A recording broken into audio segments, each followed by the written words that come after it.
On October 2nd, 2006, Marie Monville got a phone call. Her husband Charlie was on the other line, and he said he wasn't coming home. Marie didn't know what was going on, and she was blindsided by what happened next.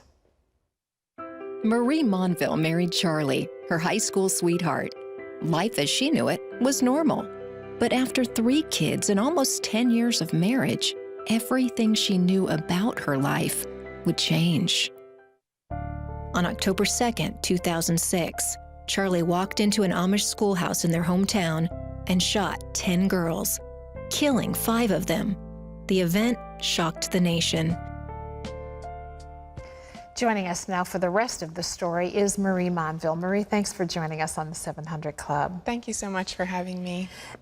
When something dreadful like this happens, I always think of the family of the person who, for whatever reason, mental illness, just having an incredible anger, the family is left to contend with all of this. This had to be an incredible shock for you. Will you walk us through what happened to you that day? Sure. You know, Charlie called and said that he wasn't coming home, and as I tried to listen to him, I was so stuck on that first sentence to know that, you know, my world was shattering around me, and that everything I thought to be true about our life together was suddenly over. But in that very moment, I felt the presence of the Lord in such a tangible way that really gave me strength to carry on. So when he called, did you recognize in the tone of his voice or in what he said that there was something really serious happening? You know, he said he wasn't coming home, and I could tell by the sound of his voice that he meant that I would never see him again. You know, and I couldn't have imagined what was going to unfold, and he didn't allude to it, but, you know, it's just amazing how life can change in an instant. You just can't be prepared for that. He did tell you that he'd left a note. What did his note say?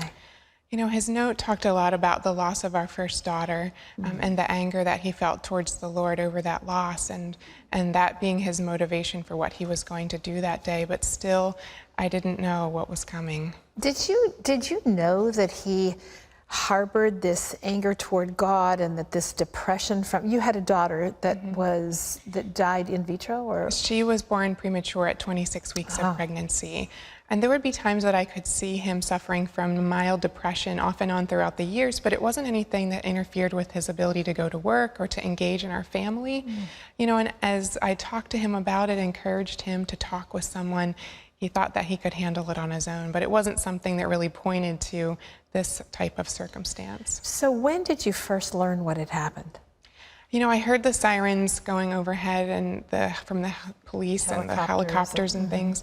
And I knew, you know, my stomach felt sick, and I was sure that it must all be combined. It couldn't be just a coincidence. And as the police pulled in my driveway, I knew that it was about Charlie.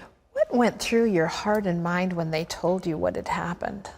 You know, it was just incomprehensible to me that the man that I had been married to for almost 10 years was the one that did that. You know, everything about who he was completely different than the man that walked into that schoolhouse.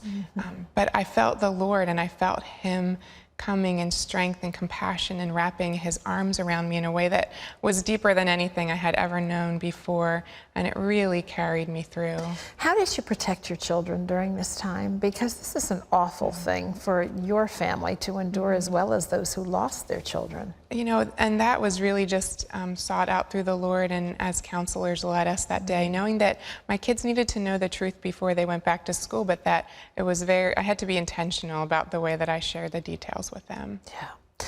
Even within hours after this shooting took place, the Amish community did something really unbelievable. Absolutely. I was in my parents' home, and looking out their kitchen window, I saw some Amish men coming down the street. And I knew they were coming to my parents' house. And what I said, did you think then? Well, I couldn't figure out what to do. And I went to my mom and dad and said, what do I do? My dad said that he would go out and talk with them.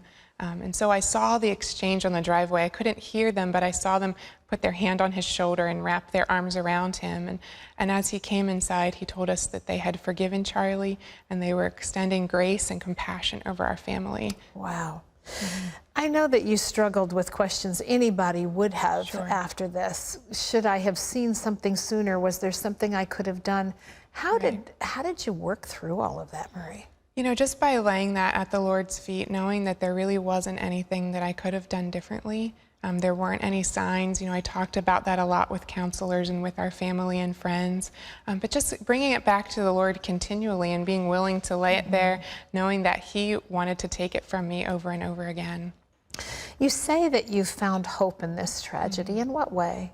In so many ways, just as God has brought redemption over our family, that it doesn't matter how dark the day is or how deep the valley is, it's not the end of our lives, and it's not the end of the story that God is writing for us, and that there's beauty and hope beyond these desperate moments.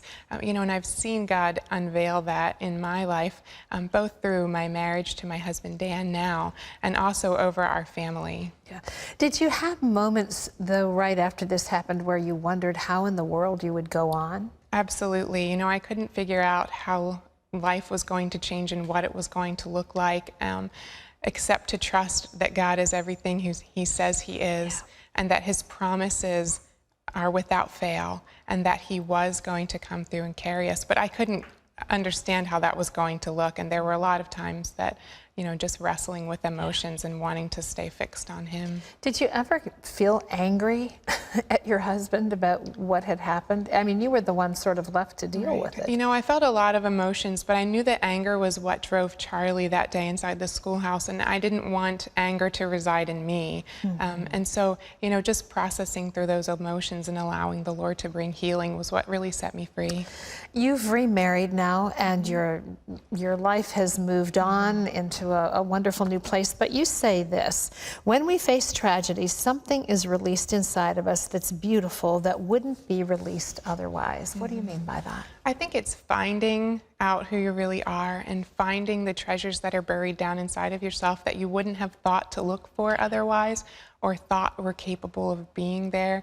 I've discovered so much about myself that I wouldn't have ever known apart from this journey with the Lord. And maybe finding out more about who God really is. Absolutely, that too. Process as well. Yes. You've written a book called One Light Still Shines. What do you want people to take away from this when they read it? I think pain is universal. We all have places of pain in our lives. And for the people that read the book, I want them to know that it doesn't matter how much pain you're going through. There is beauty and there's life on the other side. God will never leave you. He's always with you. Never give up. Well, we thank you for telling your story today, for sharing it with us. And I want you to know, if you'd like to hear more, you can get Marie's book. It's called One Light Still Shines. It's available in stores nationwide. It's great to have you with us today. Thank you so much.